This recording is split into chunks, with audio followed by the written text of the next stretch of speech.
Some people could do cross country. Some people can't even do cross state. Like, what happened? You're more than 2 hours away. And that makes me sad though, because honestly, you should be able to do, especially this day and age. Like now, if this was 1988 and we didn't have technology and we can't FaceTime and we can't hop on a flight really quick, I understand that. But in this day and age, like literally, you can hop on a flight. You can, if you have the financial means. Well, you better get the hustling if you love them. You better make it.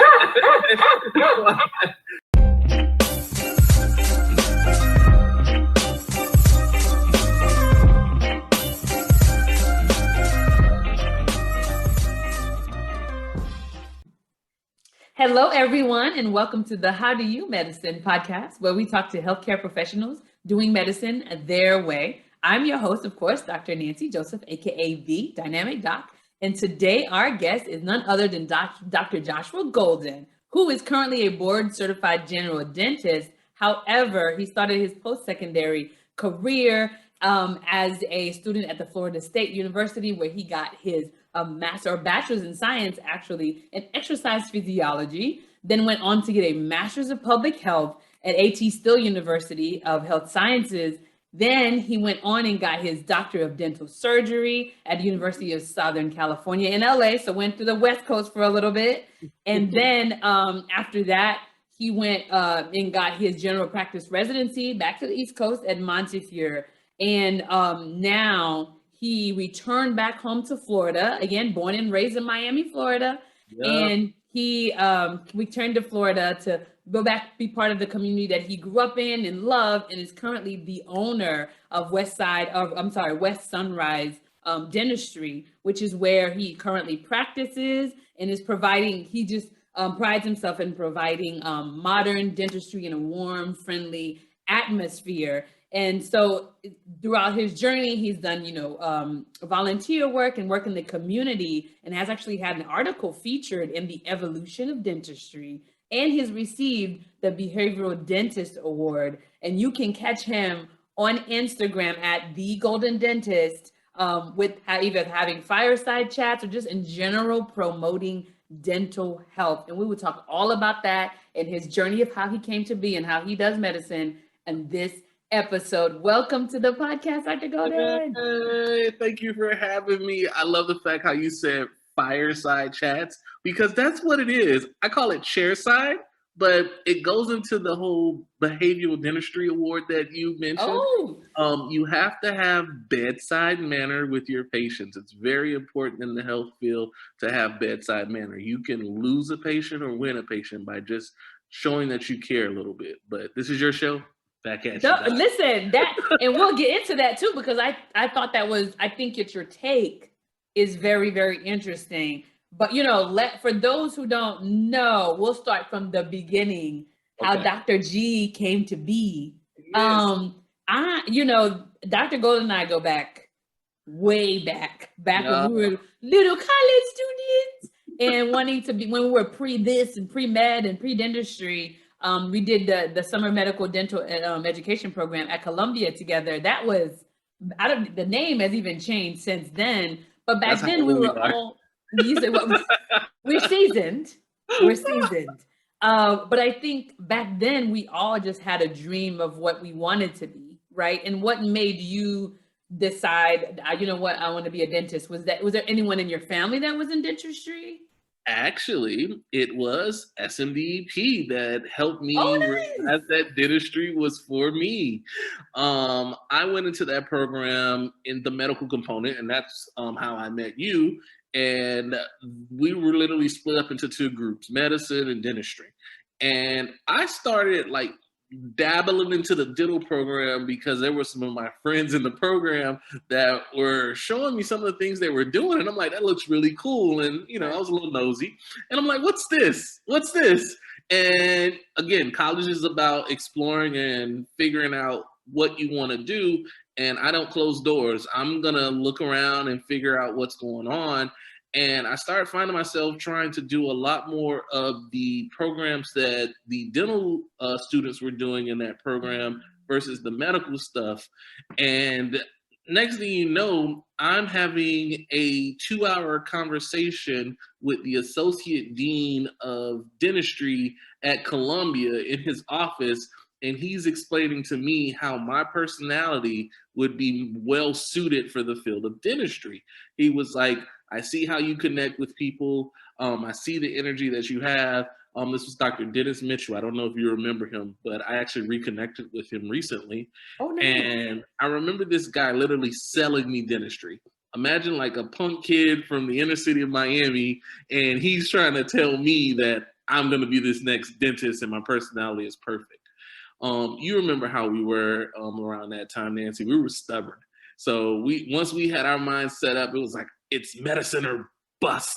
Right, right. It was like we were going to get to that end goal by any means necessary, and we had blinders on.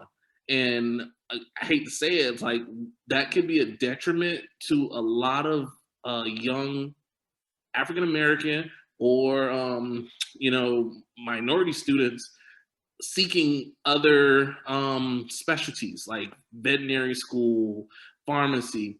We all get so caught up with just MD or bust, and we don't take the time to truly look at other things that are going on in the health field.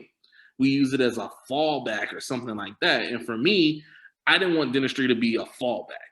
So what I did was, before I took any test, MCAT or anything like that, and this guy just told me dentistry was going to be perfect for me, I was like, look, I'm not going to take the MCAT, then go look at dentistry. No, I'm going to stop right here, and I'm going to look at dentistry from top to bottom. And I researched it for like a good 6 months. Oh, wow. And I would go to a dental clinic. I would do as much information and shadowing as I could about dentistry. And then in the same time, I was doing it with medicine as well, like trying to make sure, is this what I want to do? So I would get up early mornings at about 6 a.m., go to the hospital and do some rounds with a family practice physician, because that's kind of where I was thinking about going anyway in medicine. That was like my itch, my niche. That's where I wanted to go.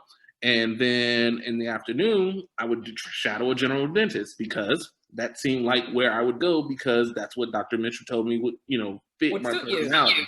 Exactly. So that made things a little easier for me, because those looked like the two roles I were going to play. And they were kind of similar, but different. So as I'm shadowing, I'm truly seeing that, man, dentistry, I get to use my hands. I get to see my patients more frequently. I get to basically like kind of solve puzzles and be a business owner. Quality of life was a little bit better. Sorry, my medical friends. But yeah, so it's all pointing towards dentistry. And again, we're so stubborn and we don't want to look like, oh, I'm quitting. And I told myself after that 6 months, I was like, look, you got to be honest with yourself. You're loving this a lot, but you don't really know how to do this. There wasn't a lot of people trying to get into dental school that looked like me. There was a pre-dental club at FSU, but I had never really gone there, didn't know what they were really about. So it was just like, lucky I had already taken the majority of the classes that I needed if I wanted to go ahead and pursue it. So that helped me out. And then I just started discovering it on my own. I was like, you know what? I'm going to do it. I've already been told by this big time associate dean that this is going to fit my personality best. I've already shadowed and done the research. I've talked to some MDs that told me certain things, and I've talked to some DDSs that have told me certain things.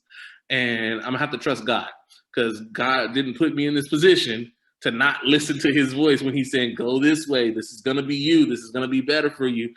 Go that route. Don't feel a certain way about it. And then now, I'm actually trying to be an advocate for dentistry. I'm trying to ensure that high school students are finding out about the field of dentistry as early as possible, so they don't have to go that route of, doing just, oh, I'm going to be a MD, I'm going to be an MD, then all of a sudden, oh, mind get blown, and then now they have to make that tough choice. So if I can put dentistry in front of a lot more younger students, I can help change some lives and also help my profession grow. Yeah, and I think in general, the work that you've done is both self-edifying, right? And also career promoting. So when did you is it in that process of you trying to figure out, okay, am I going to do medicine? Am I going to do dentistry? like, allowing yourself to have a kind of an open-minded research. Is that how the Masters of Public Health came into play?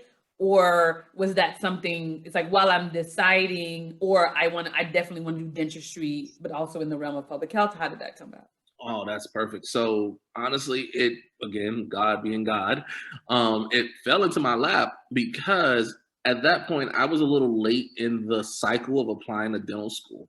And I knew I needed time to prepare for the dental admissions test, the DAT. So I wasn't a fool. I'm not wasting my money to go fail somebody's test.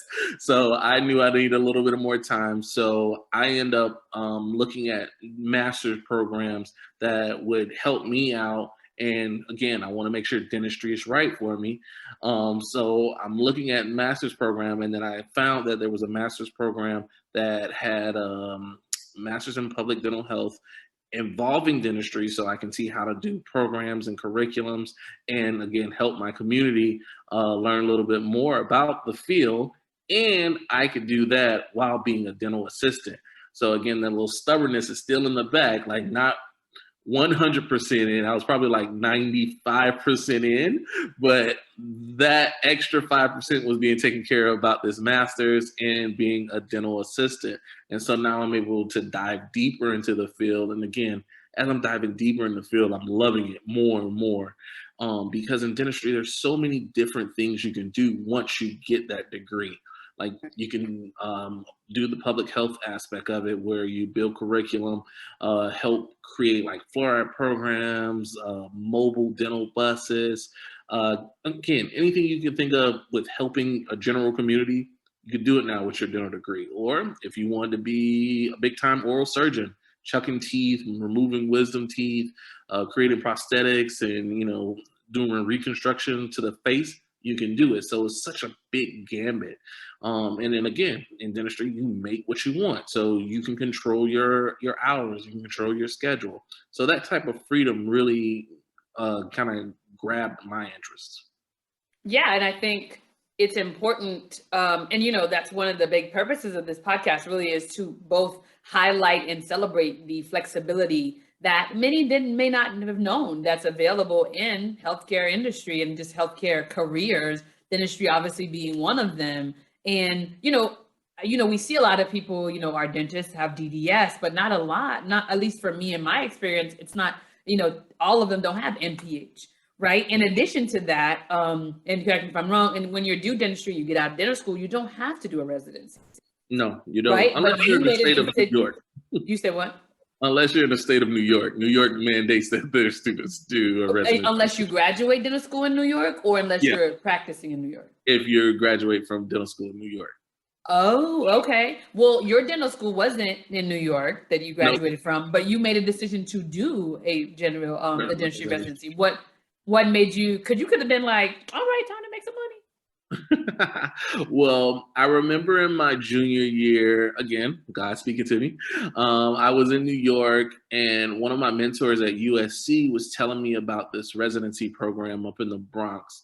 And she told me that, she had a connection still with the program director, and I should go see her, and I might like the program. Because again, my personality, she was like, I think it'll be a really good fit. Go check it out. You don't have to do anything about it.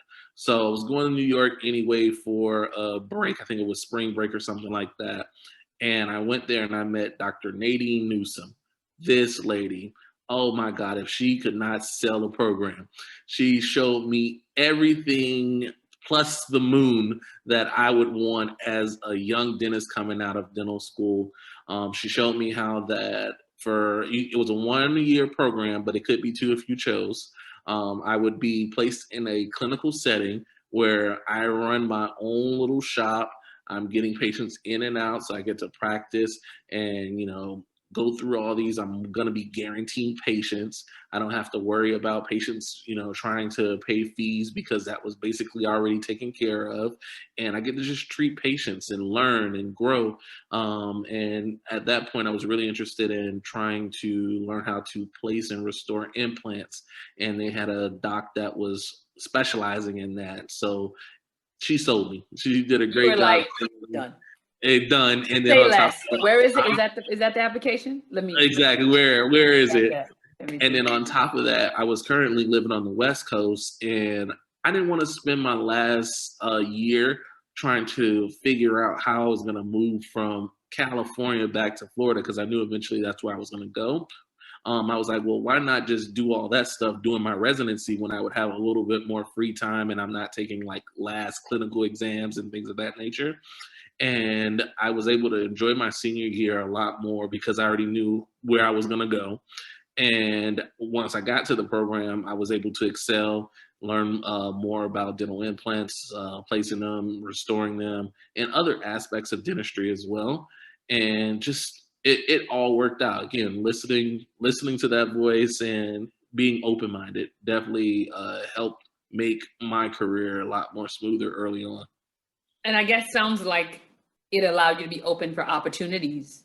Exactly. Right? Because a lot of times we are, as you said, very tunnel visioned and very kind of like, racehorse. One of my pastors describe it as, when you see some, a racehorse, they are steadfast, they're focused, they're looking straight ahead. There's no left or right. It's just straight here, and just the heads is just going, and that's it. And I think, sure, certainly focus is important. And once you find your path, of course, like staying focused and putting in that grind and that hard work is important, right? But it sounds like you're saying on your quest to figure out that path, don't be so like, I've decided on, I think I'm looking at dentistry. I'm only looking at dentistry. And then be like deer in headlights if that doesn't seem to be it. Being like, wait a minute, that's the only thing I looked at. Exactly. And something else that's pretty funny. I'm a huge sports fan. So you know that. So big time Laker fan. So guess where my dental school was? In Southern California. That's down the street. I didn't know that had anything to. I know you're a big Florida fan, obviously, born and bred and raised, but I didn't know that you were. That's yeah. And then for New York, I'm a big time Yankees fan. And where was my residency? In the Bronx. Yeah, and that's where the Yankee Stadium is. Boom. So it all worked out. You were like, and done. Where is it? How far? Like, if I wanted to take a train, do I just take a direct? Okay, great. I had already mapped it out. It was sold. So again, these things and these opportunities were like pointed out to me. And it was like, all right, let me be open-minded. And then next thing you know, how can I fit this in my life to make it better? And then plus you add sports in it. It was a win-win. Come on. You're like, done deal, say less. So then, okay, so you finished residency, you did 1 year or 2 years. Which one did I did 1 year. You did I only did 1 year because I wanted that time to it was time to kind of get back to South Florida and get things rolling. And I did everything I needed to do. I was able to finish up with my licensure stuff, get my license for Florida. I think I did a great job learning how to restore the implants and all of that stuff, which I went into. So I checked off all the boxes. And so there was no reason to stay for an extra year. And plus, we were about to have our first child. So it was like, all right, time to go to Florida. Let's go ahead and try to get this together. Go back one more time. Because, listen, what you said you about to have your first child. Wait a minute. During this, you moving from, what is it, California? Oh, when we were moving from New York to Florida, that's when we were about to have our first child. No, right. But that means you were married going from California. Right? Because listen, Dr. Golden is, a lot of things, one of important of which being a husband and a father, 2 beautiful baby boys. Well, not baby, they're kids, but they're not babies. But before that came, so you were married but you were like in Cali, and then all the way, now you're across the country, and then now it's like, oh, you're pregnant, back to Florida. Like, talk to me about, because it's important, because I think some people, who maybe are about to start having family may think there's some things that are, that limits them or are not possible, or things like, oh, maybe they're not even sure how to make that work with a man. I'm nurturing a friendship, because people don't know, Dr. Golden has been with his wife. I mean, they weren't married at the time since when we met, you guys were already had been together, and this was like college. Yeah. So yeah, I mean, y'all been together since you were little embryos and little babies. But I talked to speak to how you made that work, right? Because a lot of people don't understand too. It's hard to be a healthcare professional, but it's just as hard to be like In a the family relationship. member, the spouse, or whatever of a healthcare professional, because of how much strain there is and how much movement. You can't control which programs you get into. Nope. I mean, you can try. You try, and you try to have the best scores possible and present Right. the best case for me to be in this program. But you're not gonna always get, said choice. Like, Right. let's say your number one choice was to go to Harvard, and you didn't get into Harvard. Now you got to figure out where else you're going. But when your spouse is involved, I actually was married before I started dental school, so my wife is constantly in the war room with me when we're discussing moves and things that are going to happen. So when I got accepted to dental school, she knew that, hey, LA was going to be the move. And that was one of those things where we knew, all right, you're coming with me to LA. And then she had to kind of figure out what she was going to do with her life once she moved to LA. And, she was able, find a job, get comfortable. We were in LA for 4 years. And then when it came time to do the residency move, that one was a little bit more interesting because my wife always wanted to live in New York. And again, a check off the box. I know that. So insert GIF. Exactly, I know that. So I'm like, this should be an easy sell. She loves New York. This program seems perfect. All we need to do is, apply, make sure we get in. We got what we need to get in. So we should have no problem. This should be an easy one.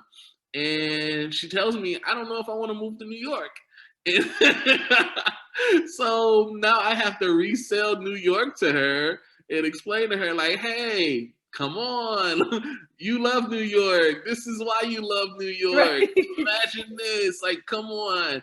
And, we had to take another trip out there. Look, this could be yours for free 99. So I'm selling New York to her. And eventually, she breaks because she loves New York and she has some family in the area. So it works out for me. And I'm like, whoo, I didn't expect that, because I thought she was just going to be like, all right, let's go bounce New York. But she had made some connections in LA. She had set down some roots. It had been some time. So it was a tough one. So now I do residency. It's only 1 year. And we both know this is only 1 year. This is the only thing I'm going for. And then, now we're thinking about starting a family. So it's like, all right, we're going to start a family and we're going to go in this process. And then she was like, well, I'm going to move. I know it, but now she's looking at when is she going to move? Does she want to move before this baby here and do this and that? And I'm like, oh my God, now I got to sell Florida too. So it's constantly having conversations with your spouse. Like, even when you have that initial conversation, it's going to be tough. Be mindful. This is another human being, and you're asking a lot of them about moving. They have to change their careers possibly or find a new job, see if they can transfer. So I tell the health professional, like, be very mindful. If they decide that they don't want to come, then all right, you guys are going to be doing a long distance relationship. And you got to be all right with it because you started off on this journey. We all know that this is what you wanted to do, but that might not be what they want to do at that particular time. And if you guys love each other enough, you'll be able to make the little long distance work, whether it's, for a few years or the whole 4 years of medical school, or whether it's, a couple years in residency. Like, you'll figure it out, but don't ever feel that you're going to be able to force that person to move. Like, at no point that I was, if my wife would have told me she was going to stay in LA and I couldn't sell New York, I would have been mad at myself as a salesman. But I would have worked through it because, again, I knew New York was going to be 1 year. It was a residency. I had the plan in my mind, so I was okay with it if that would have happened. Just long distance. She was wifey back then, so it was like, all right, wifey, well, I'm gonna just be here for a year and then. Yeah. And then we do, from there. Right. And then what's important is, if you are in a relationship, let's say you're listening to this and you are in dental school or you're in medical school, and you're in a relationship or you're applying to dental school and medical school, I think what Dr. Golden has reiterated is that the conversation is of utmost importance, is imperative, because you don't know if you're on the same page until you have that conversation. Like you said, his wife had always wanted to go to New York. So you were like, this is gonna be great. Yeah. Guess where we going, baby? New York. And she's like, about that. Exactly. So, I don't know that you're like, what? You don't, what? We talk, what? You don't know. And so, always checking in to making sure that, the goals and desires are still, congruent or symbiotic. So that way the next step, and that really goes for any career, whether you are in medicine or not, the careers come with phases and transitions. And if you're in a relationship, or you need to make sure that that person's on board with that. Or even if you're not in a relationship but you're single and seeking, that's something to bring up. You're getting to know somebody, and you're kind of, that's happening consistently. That's something to be upfront about. Hey, are you open to something long distance? Because some people aren't. They're like, also no, not. And some people are like, nah, that ain't nothing. I really like you. And so everybody has their threshold with where they're able to do that. And some people aren't able to maintain that long distance. And some people could do cross country. Some people can't even do cross state. Like, what happened? You're more than 2 hours away. And that makes me sad though, because honestly, you should be able to do, especially this day and age. Like, now, if this was 1988 and we didn't have technology and we can't FaceTime and we can't hop on a flight really quick, I understand that. But in this day and age, like literally, you can hop on a flight. You can, if you have the financial means. Well, you better get the hustling if you love them. You better make it. You better make it happen. You say you love me. You better. He said, "You love me or not, then hustle time." Exactly. You guys are gonna make that work out. Like, come on. That is hilarious. So then, okay, so you are done. I'm sorry. Go for it. You're like, you either hustling, you hustle in love, or you don't. You're just gonna end up single if you don't hustle. That's really it. Pretty much. So here you are. Okay, we sold New York. New York happens. Now we're going to Florida. Now we're back in Florida, right? And you made, I imagine it's a tough decision, but you could tell me, to own your own practice, which, entrepreneurship, period, is challenging, right? Whether you own and whether you have a business that's predominantly digital, predominantly online, or you have something that is like brick and mortar. So talk to me about why did you make the decision to own your own practice, and B, like, how did you even get ready for that, right? That's not something you kind of wake up knowing, right? You have to gain a level of, because it first starts off as an idea.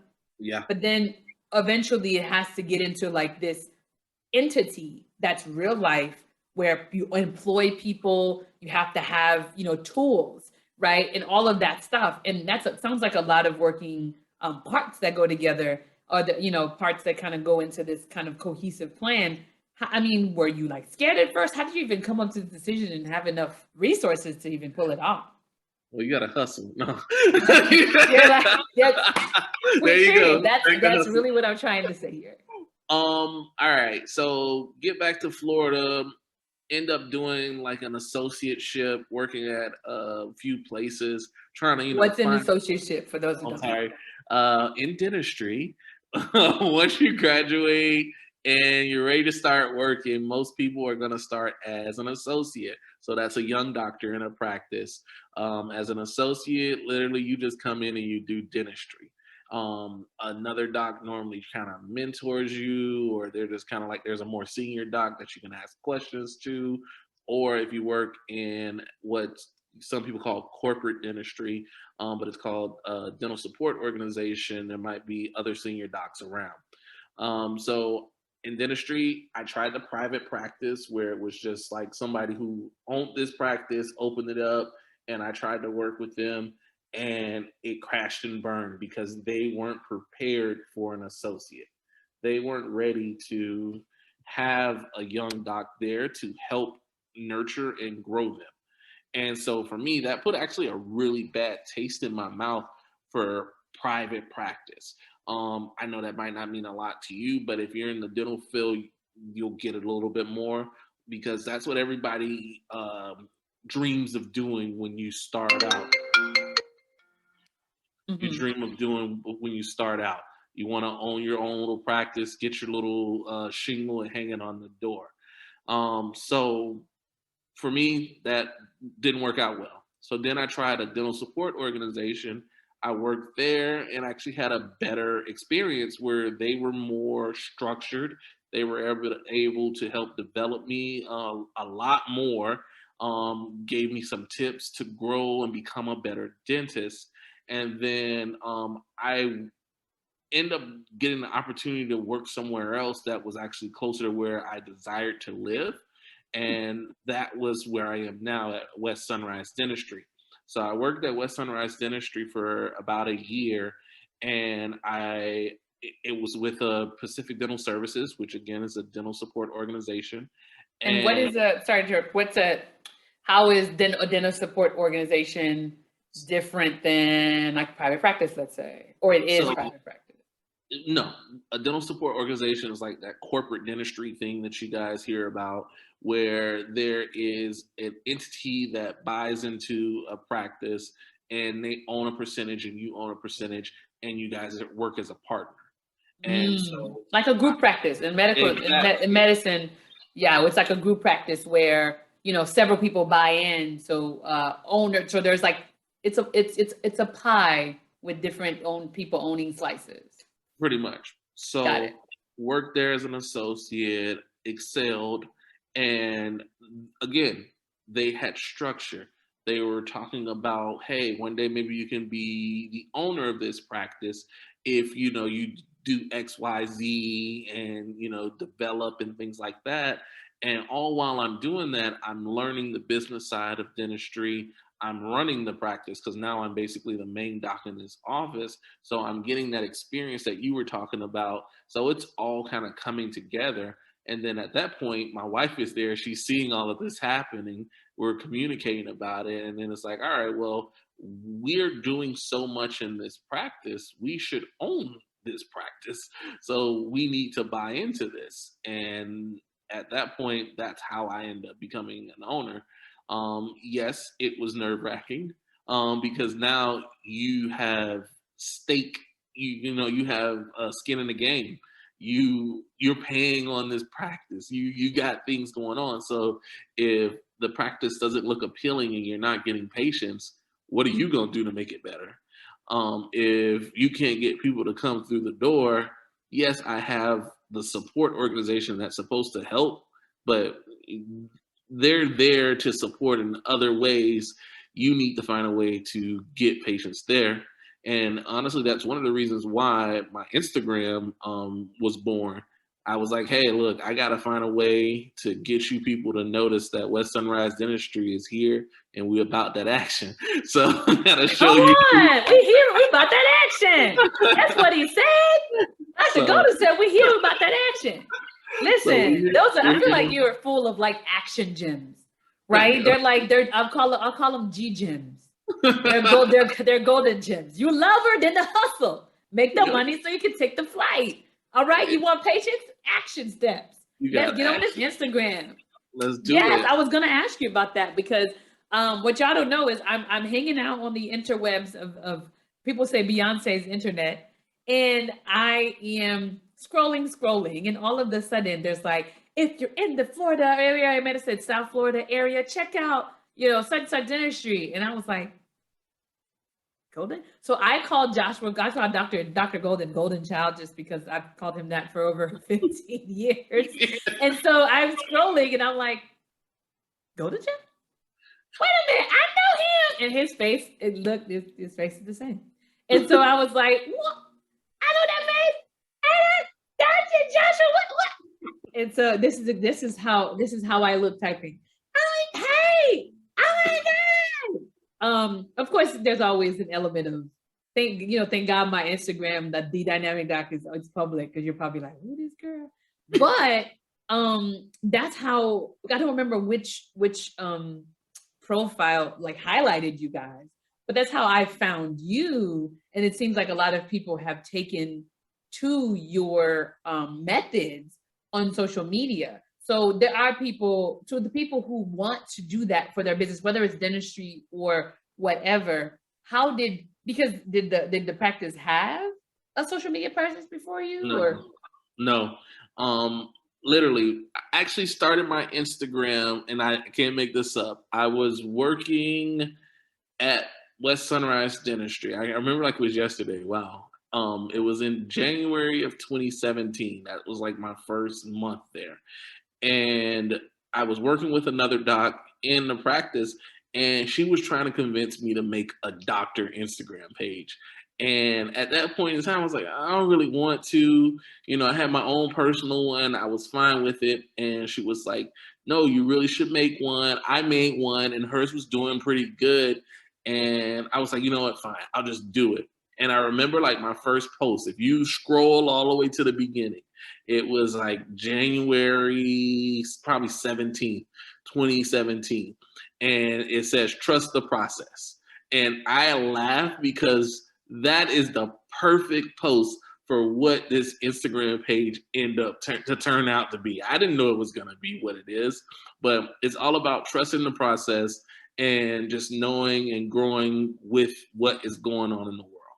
And just I feel if you're going to have a successful Instagram, you have to be authentic.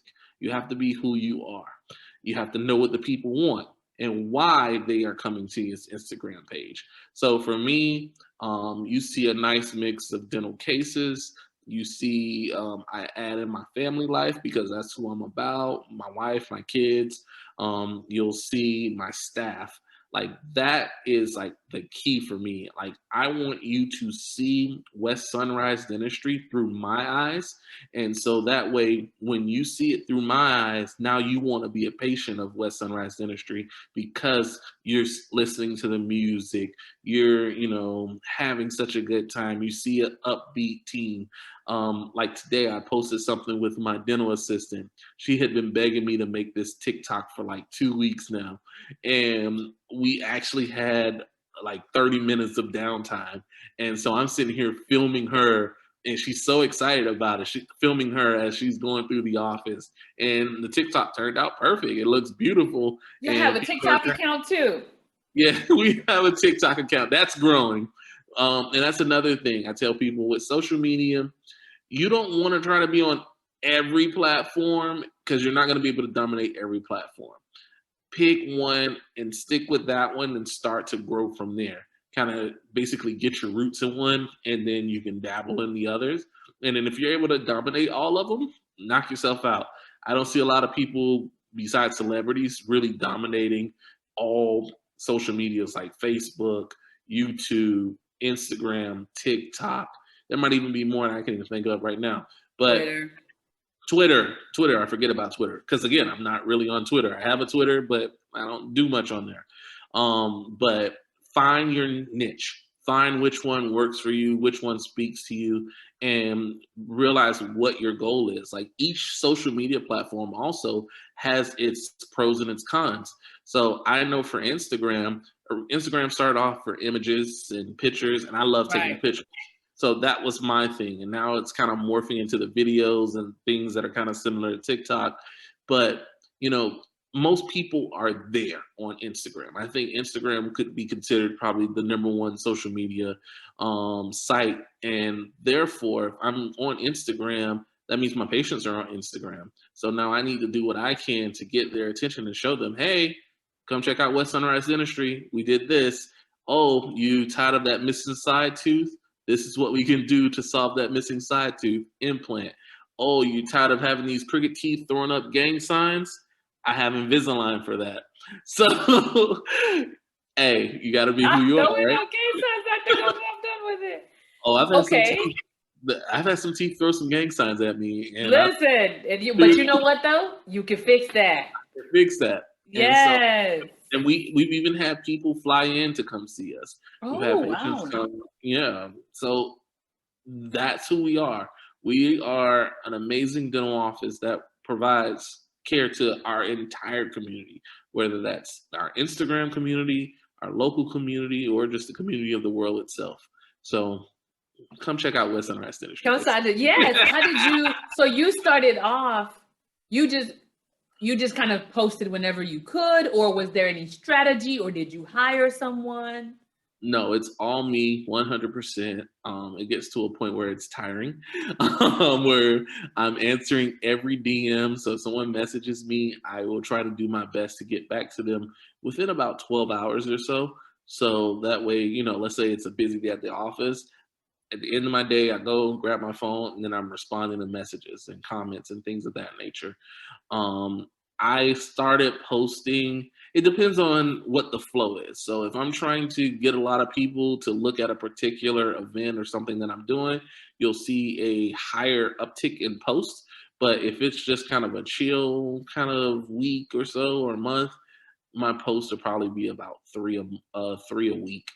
But you have to be consistent. You have to make sure you show up for your audience. You can't post once a week and then be like, why nobody like my Instagram? Well, if you look at the grand scheme of things, in a month you only post it 4 times. So are you even in the building? So nobody's gonna be flocking to a page where you're only posting 4 times a month. And do you and then is there a time where you're like, when did you realize, because listen, Dr. Golden has a lot of followers. When did you realize, oh shoot, wait a minute, this is catching on? It was when I hit 5,000 followers. So when I hit 5,000, I was like, oh snap, we might be on to something. And you know how competitive I am. So it was like, if I hit 5,000, and that was really hard. That was really hard. I don't care what nobody say.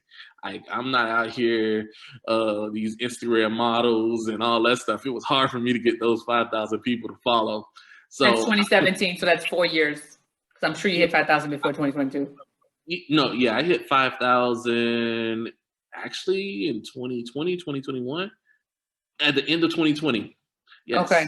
So end of 2020, I hit 5,000 followers. So I'm competitive. So I was like, I got to get to 10K. So at the end of 2020, we had 5,000. By September 2021, I hit 10K followers. How did you do that? I worked my butt off because, like I told you, at 5,000, I noticed it works. So everything that I learned from 0 to 5,000, I just basically went on steroids, like 10K. Have you ever read the book 10K by Grant Cardone or Cardone? No. Look up the book. It's 10X. Oh. 10X. Yeah. So that book is amazing to me. Like, I know he's like a salesy kind of guy, but he dropped some gems in that book about working to that next level, doing everything 10x times more, times more. And I actually picked up that book because of the pandemic. So everybody was talking about reading books and doing things like that. And I actually grabbed the book at that time, and that was one of the first ones I picked up. And it spoke to me. It was like, why am I only going to operate at this level when I know I have the true capacity? I'm still young. I can operate at that level. So it's kind of about pushing yourself. All right, if I'm going to do a post, let me see how I can make this post even greater than it just would averagely do. Mm-hmm. I'm not basically not half-assing it, if you think of it, honestly. That's the clearest way I can say it. And then you were asking me about, like, docs thinking about doing it.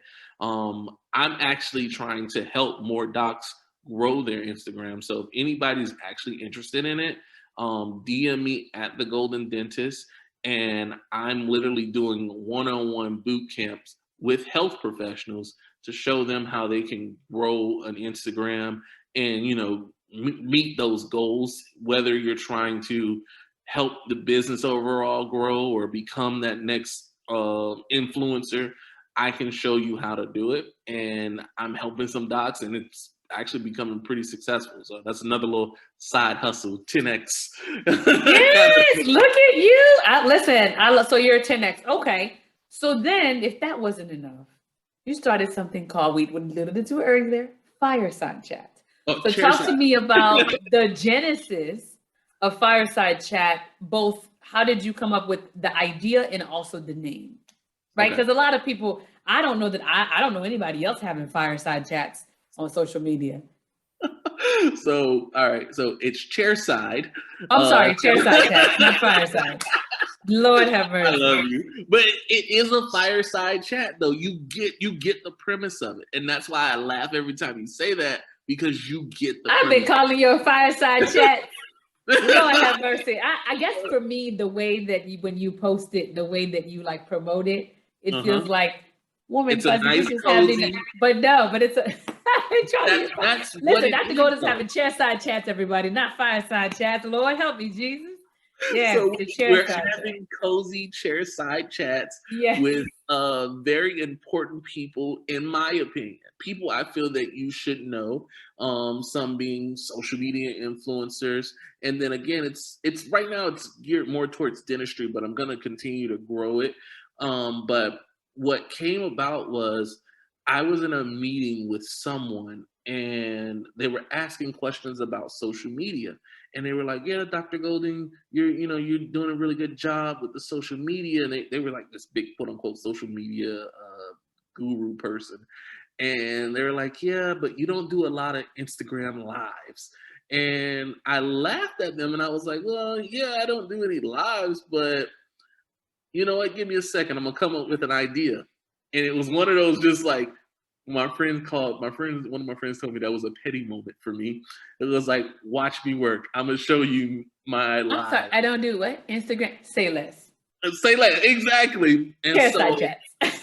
exactly. So it just kind of came to me as an inspiration after that. That one person told me I didn't do lives and it should be something I look into. And I was like, oh, I'll teach you. And this was, when did I start doing Chairside? What year is this? This is 22. So Chairside started in 21. January 20th, 2021. I love late night talk shows, Jay Leno, Conan O'Brien, those type of things, Jimmy Kimmel. I love that type of stuff. Like I don't stay up late for it anymore. But in college, Nancy, you know that I was a night owl. We used to be hanging out to like 3, 4 in the Yeah, morning. that's the problem. Unfortunately, the important thing of what you just said is you don't hang out, you don't do it anymore. I have not. I have listen. I'm still struggling. I have not. I have not given up my night owl card. I can't. I can't find it to turn When it you have in. I when you lost the have kids, receipt. when you have kids and all that stuff, That's they get true. to You bed got early. the And babies. so, yeah, the Can't. babies will slow it down because you got to get up early for them because they wake up mad early. Like, go to bed, kid. Anyway, Right. so I used to love those late night talk shows. And again, big, I think my favorite probably was Jay Leno. And so I wanted to create a live where it was more like a late night talk show where me and my guests will be able to chat about various topics and just again have that fireside coziness to it. And I was like, well, I work in the dental office. I have quote unquote good bedside manner. Why not do chairside chats? And just literally get my audience involved. If you guys want to see it, I would check it out. It's under my Instagram page. You can see some of the ones that I've had. I've had like big time cosmetic dentists on it. I actually got the CEO of Pacific Dental Services to come on it. I've had some different type of dentists from periodontists, endodontists, oral surgeons. So all types of people have been on the show, and that goes back to again the goal of highlighting dentistry. I want you to know, hey, this is what an endodontist is. Hey, this is how a dental assistant, which some people consider the lowest on the totem pole, but they matter the most because they keep dental offices flowing.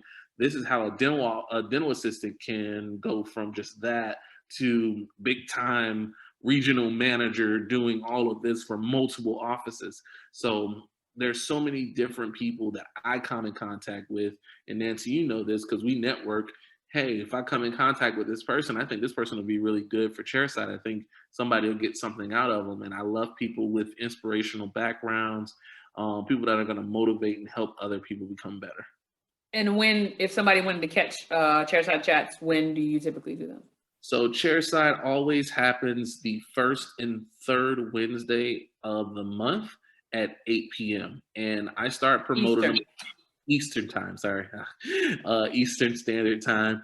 But I always start promoting it. If you follow me at the Golden Dentist, trust me, you're gonna see a reminder that the Chairside episode is about to come up. And then let's say you can't do that 8 p.m. Eastern Time because you're on call or something like that. Normally after the episode, I post it that night, and then you can rewatch it. But I recommend watching it. There are so many great episodes that will inspire you. I remember talking to two dental students. One was a senior, one was a junior, and they discussed like their journey and just listening to the students talk about what they've been through.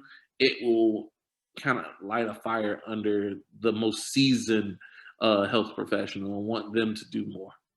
And this is on IG Live, IG right? Live. So Mhm. then, the goodness about that, you can ask questions, sounds right, live, because it's live audience It's live right there. participation with Mhm. the person about their journey as you're listening to it. Then, as opposed to listen to it and then like just having those questions in your mind and then trying to figure out how to get in contact with the right person to ask, and you can just send it right on to Dr. Golden and his guest right there on live. Yeah, and that's Um, honestly, I love that because if I see a good question in the chat section, I'll bring it up to my guests and it'll be like, "Hey, so what made you want to become a periodontist versus an oral surgeon?" Or "Hey, what did you have to do to study for this particular test?" If we're talking to like a hygienist, like there's so many questions that people have in regards to the dental field. Like I told you, when I was in college trying to find out more about dentistry, there weren't things like this. So now it's my job to be able to have, again, shine that spotlight on dentistry so that we can get more great people, because hey man, we got to get some good soldiers over here. Yeah, and I think, and it's usually how long? Chairside normally runs for about 30-40 minutes. I try not to make it go over 40 minutes because I know that attention span starts to go about that long. Like Uh, dwindle? Yep. exactly. Yeah, But and yeah, that's dope. Like being able to have a live conversation regularly. You know when it's coming. You follow me. It's not, you don't scroll one day and realize that the little live button is on me. You know when to look for me. You can ask live questions for different right now dental professionals. I think that's a great take in your continued efforts to both promote and highlight both dentistry and dental health. And obviously you've had an amazing journey, but what has been the most challenging part of your journey? the most challenging part, it's like anybody, it's getting here. When you're starting out, you know nothing about what you're doing. And dental school is very tough. I mean, like it punches you in the face constantly. And and you have to figure out how to maneuver through the system. And I would say for me, the first 2 years of dental school absolutely sucked. I hated it. I hated it. But everything that I learned through, the pain and all that suffering made my third and fourth year so much better. Once we got to clinic and we were seeing patients, and now I can use one of my skills, which is that chairside stuff. And now all the things that I learned and they beat into my head, I can actually apply it. It was off and running. Like it was day and night for me. So when people say, "Did you hate dental school?" I'll tell you the first 2 years, yes. Yes, yes, yes. But the third and fourth year, no, not so much. And again, it's about confidence. Like they did it for a reason. Like dental school, they're trying to prepare you for the real world. So they might have to beat you down a little bit, and then you'll come back to life and you'll realize why you had to learn all of that information, because now you are able to help your patients because now you have all that information in your head. And that's great. And I think when you say that, I think either a line or a title in a gospel song called "It Was Necessary." It's just Yep. like, and so as we round out this amazing, G Gems episodes, what I want to end with this question: what are you most proud of? What am I most proud of? Well, I'll start with this. in dentistry, for African Americans, out of all the dentists in the world that you can think of in this nation of the United States of America, you can think of millions of dentists, right? There are only 3.8% African American dentists. Like, come on, think of that. That small number, like all the dentists in this nation, and it's only 3.8% African American. So, what makes me the proudest is now that I get to point a spotlight on this amazing profession. I now have an opportunity to put my fingerprints on this dental field. I'm helping so many young docs coming through dental school right now, and those that have graduated, and then the patients that I get to touch on a regular basis, and I'm helping out the lives that I'm changing. When I post a case like some of these Invisalign cases that I've been dropping recently, like I'm posting these because I'm absolutely loving it. I'm, one with this case, and I'm seeing how we're, transforming people's lives. So I would say the most important thing right now is putting a spotlight on dentistry, showing, how fun it can be and all the great things and how you can branch off and do so many things. But also remember, though, it is tough to start out, but once you get there, it's a true joy, true passion. I love that. And I think that's a great place to round off our podcast. Like, it's challenging. The journey is challenging to get there. But once you get there, once you've arrived, and you're always still evolving, but once you've arrived, it's rewarding. It's a great joy. And you go to work, loving the impact that you have in clinic and outside of clinic, as we've seen with both your Instagram and your chairside chats. There we go. I remember. And so we, definitely want to we'll end here with our podcast episode. And we want to thank Dr. Joshua Golden for being our esteemed guest today. It was a pleasure. I really appreciate you having me as a guest. We definitely have to find a way to get you on chair side. Listen, I got my chair. You already. I have a fireplace.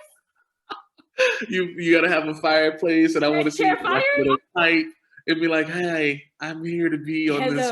Hey, I have my fro.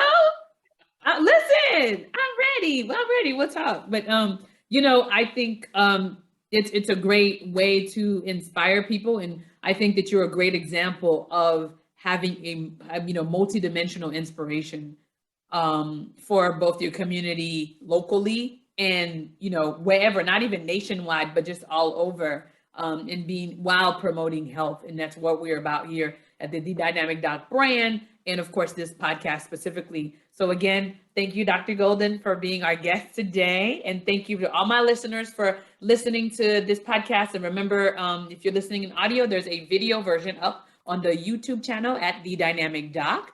And please, everyone, go ahead and check out previous episodes as well. And again, thank you for tuning in. And don't forget to at The Golden Dentist. That's right. I was going to say, don't forget to follow Dr. Joshua Golden at The Golden Dentist, all one word. And then I believe Sunrise Dentistry has a website as well if you want to learn more about the practice. Yeah, that's West Sunrise Dentistry. Also, there's a link in my bio on my Instagram. So we'll definitely get you to the office, and we're located in Broward County. So if you're in Miami or West Palm, we are not too far from you. You can just drive down, meet us right in the middle. But definitely give us a follow on at The Golden Dentist on Instagram. I promise you it will be a great follow. You will laugh, you will learn, and you will be motivated. So please give us a follow. Love it. Laugh, learn, and motivate. I love it. So thank you, everyone, and make sure you always stay true to yourself. Be authentic, as Dr. Golden would say. Live your life, as we always say here. Live your life wholly, on purpose, for a purpose. Stay healthy, stay safe, and be blessed. Thanks for watching, everyone. Thanks for listening. Bye. Peace.